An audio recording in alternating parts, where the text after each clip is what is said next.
the month of July is looking 10 times more wicked than I even dared to imagine it looking. We got everything from super dark and gritty first-person shooters to twists and turns on the tower defense genre.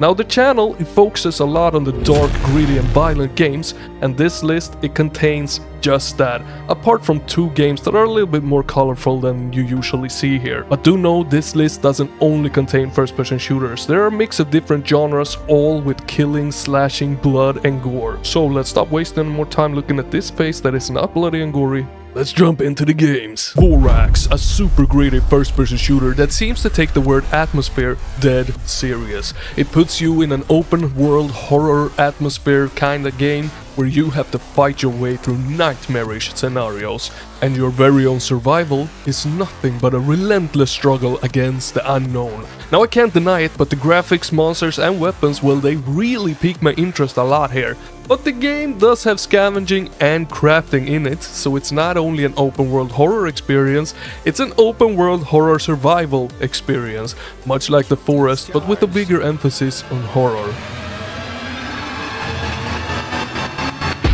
But at least that mercenary Ivan is dealing with that fucking freak show outside.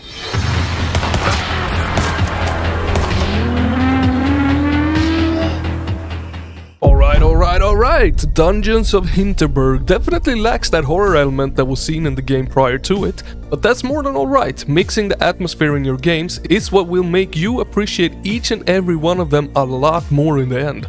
Now, this is your fairly standard action-adventure game. It reminds me a lot of both Ratchet & Clank and Darksiders in many ways. I mean, we got the hack-and-slash combat from Darksiders, mixed in with the grinding on-rails exploration from Ratchet & Clank, all in a semi-open world filled with quests and things for you to do. Now, there is a few twists and turns to this one, however. Instead of quests, you are thrust into this world and your goal is to find dungeons. Dungeons with both puzzles and monsters in it. And honestly, it both looks and sounds great, albeit a little bit too colorful.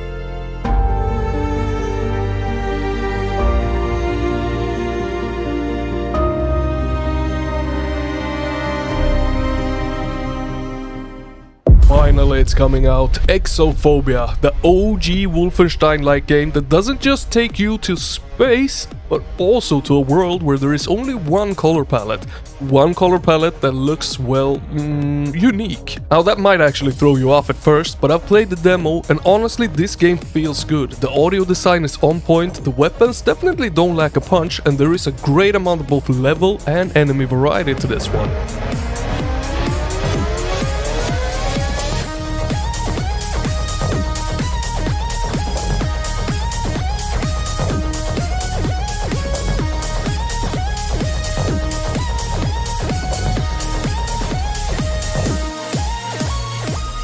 So if retro shooters piques your interest, I'd definitely give this one a go.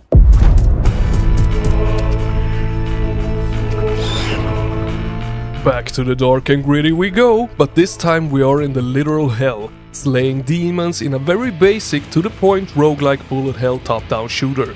It has you playing for intense rounds of 20 minutes where your goal is simply to survive, level up, get stronger and survive for even longer. I know, it sounds basic and yeah, well, it actually is, and that is exactly what my old brain needs sometimes, and this one looks great for just that, a basic night of gaming.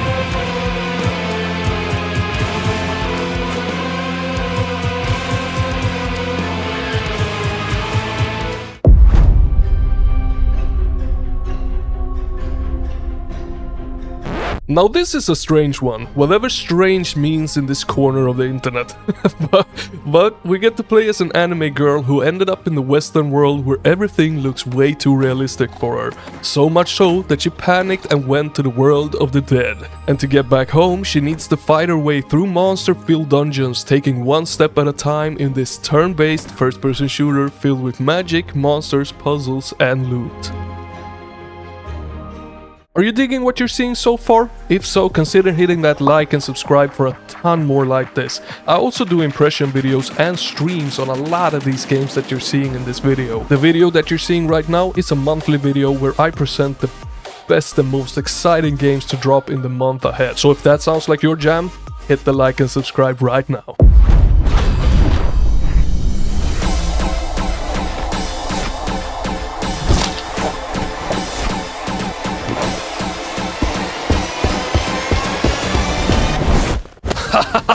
freaking finally! Angerfoot is coming, and it's coming very soon. Now I can't wait to kick and blast crocodile nuts and heads off, all while the in-game techno music is pumping in my headphones. The game, it has a demo. The demo is freaking great, and it might look like a time-based game, but it's actually not. You just have to be fast as fucking hell, because 2 shots and you're dead in this game. And very rarely is there just one enemy standing in the next room. Luckily though, there's a ton of weapons, a super powerful kick, and tons of environmental destruction at your disposal. And most of all, it's super satisfying and a ton of fun to play.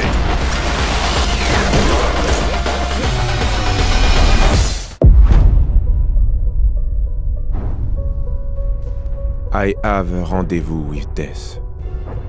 This game looks phenomenal, and it's actually best described by reading on the Steam page, and that goes something like this. Conscript is an upcoming survival horror game inspired by classics of the genre, set in 1916 during the Great War. Conscript will blend all the punishing mechanics of older horror games into a cohesive, tense and unique experience. In Conscript, you play as a French soldier searching for his missing in-action brother during the Battle of Verdun. Will you be able to search twisted trenches, navigate overrun forts, and cross no man's land to find him, and ensure a home goes unbroken? God knows, 'twere better to be deep. Pillowed in silk and scented down, where love throbs out in blissful sleep. Pulse nigh to pulse, and breast to breast, where hushed awakenings are dear.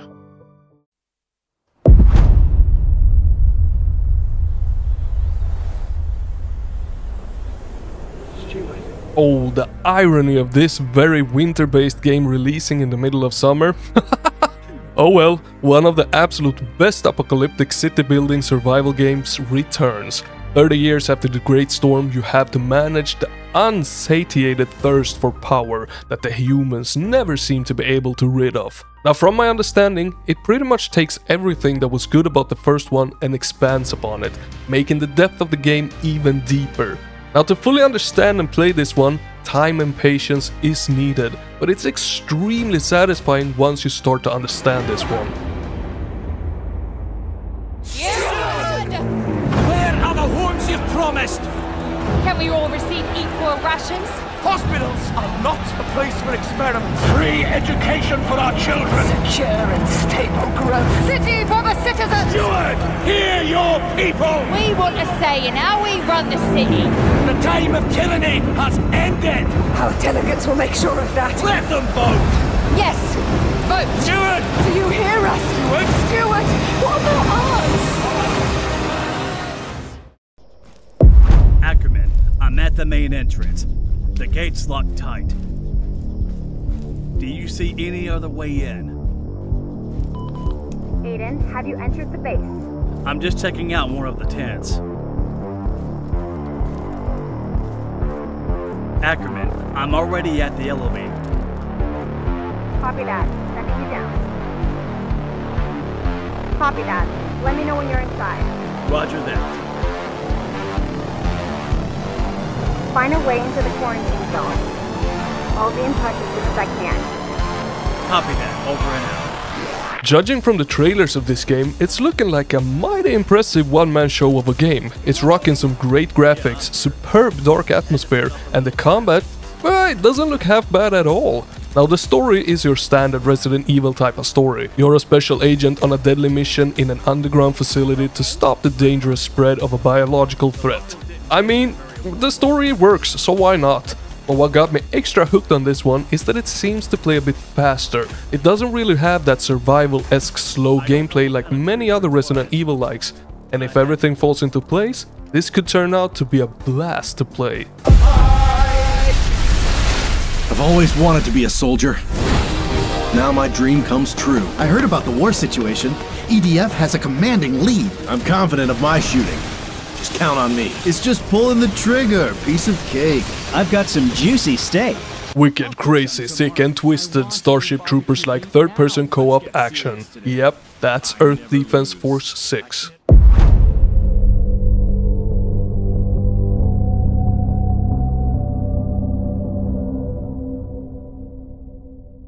Now this is actually not a violent game. This, my friends, is a game about finding your cat Mosey.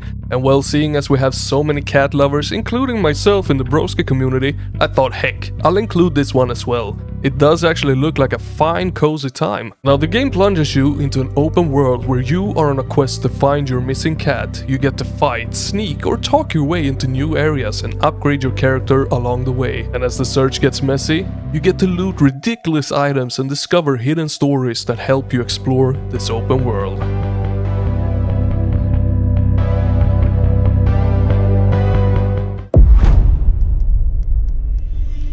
Ooh, EvilVEvil actually has my arm hair making a salute when I think about this game. If you ever played the Stanley Parable, an evolving puzzle game with no set path, well, then you know why. Because EvilVEvil is exactly that. It has no tutorial, no set path for you to take, and it evolves as you progress in it. Only this time around, we also have some guns, monsters, level ups, and brain-tickling puzzles. Now, in all honesty, my expectations for this might be a wee bit too high, I'm well aware of that, because the Stanley Parable is a great game and it's really hard to live up to that. But oh boy, I hope that this one does.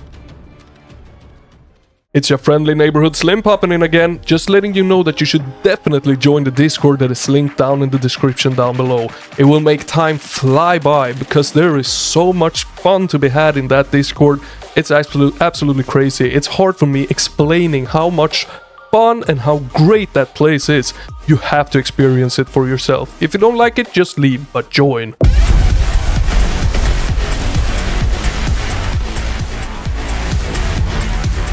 EvilVEvil has a really interesting concept where you get to play as the bloodthirsty vampire with powers, out to kill the evil humans. It's a co-op shooter where you select a map, squad up and finish the objective on that map. In the demo, I was impressed by how good the game looks, how well the weapons feel, and the fun of the abilities. But what really threw me off was the objectives and the bland and boring maps that the demo offered. However, looking at fresh gameplay proves that the game does go a lot more wild and crazy, both in terms of level design and objectives in the full game. So the potential for a fun co-op shooter that can be played single, well, it's definitely here. This is the same fate that the Aguirre would have met if he had opposed me. Take the fight to Sarkul. Relentless motherflippin' Frontier. One of my most anticipated GC Doom releases is dropping into early access. Now I played a good chunk of this game on stream already, and there is a really hefty demo out for you to test right now. However, if you're not too familiar with GC Doom games or retro shooters in general, the vast majority of them has objectives like find this or that colored key to progress. And Relentless, well, it has a few instances of exactly that. But what makes it stick out is its fantastic weapons, its upgrades, the huge levels that at times almost doesn't feel linear, even though that they are. And of course, its amazing set pieces that will make you squeeze your butt cheeks of how intense and cool they are. And there might or might not be a Slim Bratsky Easter egg in this game. Keep an eye out, is all I'm gonna say. Your god is dead, human. Why even struggle?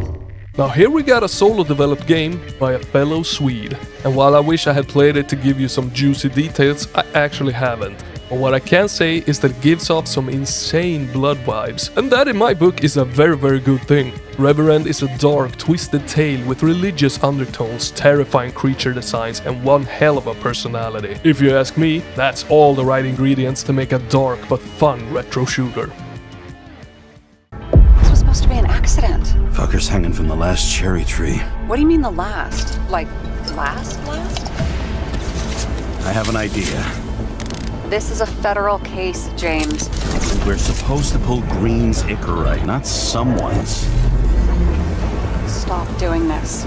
Moving on to Reconstruction. Nobody Wants to Die. Man, some of these titles are just incredibly not so impressive.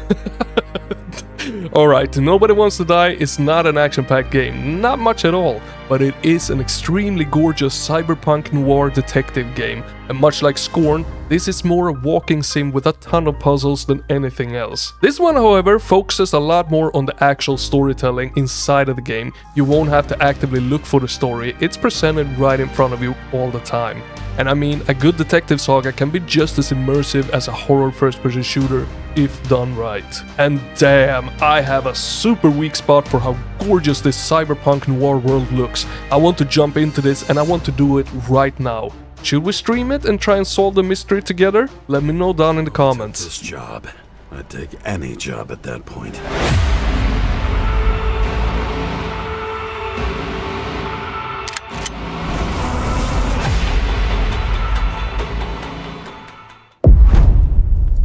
So, you want to know how it all began? About everything.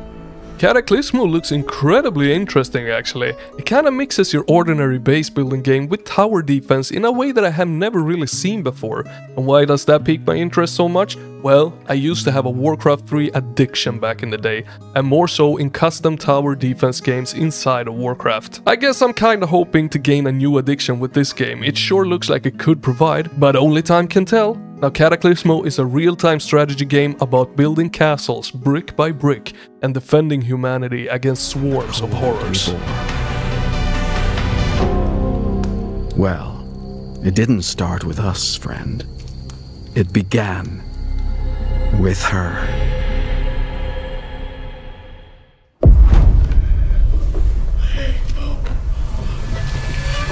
Oh, okay, well, I'm not gonna look at this too much, because this is one of the most realistic looking horror games that will absolutely make me shit my pants playing it.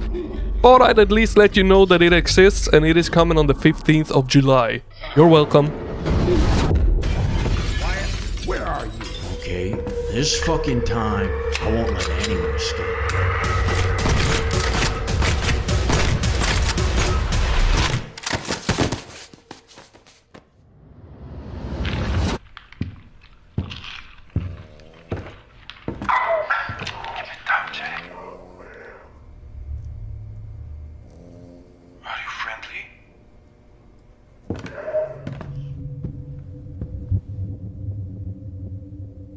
Where are you?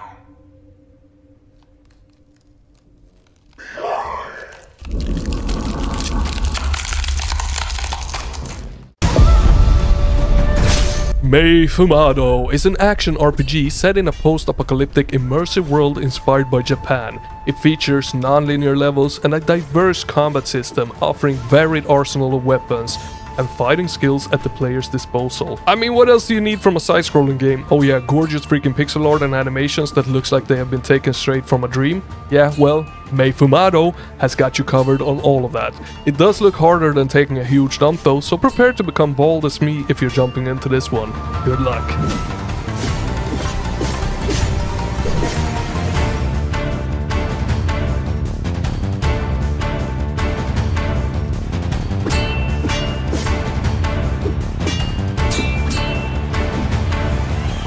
Thank you a million times for watching all the way to the end. You are bloody mother-flippin' amazing and I love you. I love you. That's how cool you are. Now I want you to know what games has you the most excited. Leave a comment down below, let me know and let's talk about it. And hey, if you want more, there's a ton more videos on my channel, so don't miss them. Slim over and out.